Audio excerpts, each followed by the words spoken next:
The Norman conquest of England, starting with the Battle of Hastings in 1066, is a familiar story, we might think.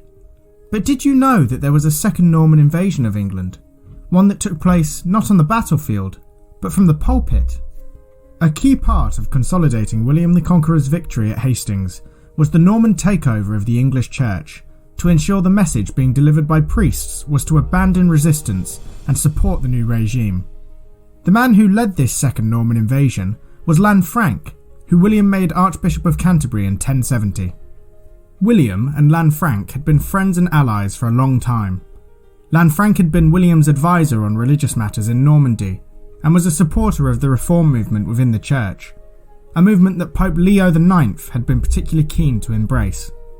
In particular, reformers were looking to stamp out 3 abuses in the church: priests marrying, which had led to some church offices becoming almost hereditary; pluralism, that is the holding of more than one position in the church at the same time; and simony, the buying and selling of roles in the church, particularly those that came with wealth and power.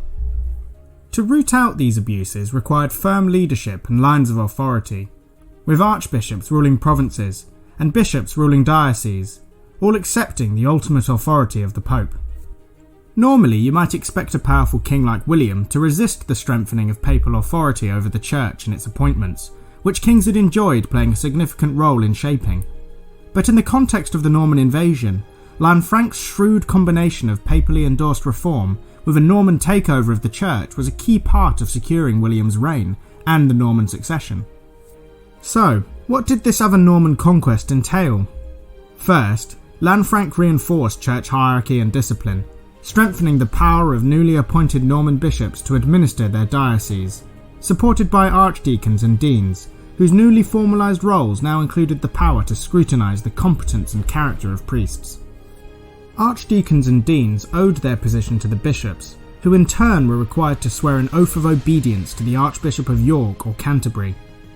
Lanfranc also attempted, unsuccessfully, to assert the supremacy of the Archbishop of Canterbury in the English Church. Second, Lanfranc increased the number of monasteries significantly, and introduced a new stricter monastic order to England, the Cluniacs. This programme included re-establishing pre-existing abbeys, like that at Whitby, and appointing new Norman abbots.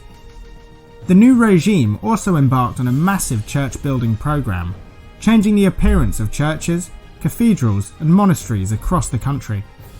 Coupled with castles, these new structures were powerful statements of Norman power and authority. Third, Lanfranc reasserted the authority of church courts to deal with certain offences, such as blasphemy, adultery, and disputes over wills.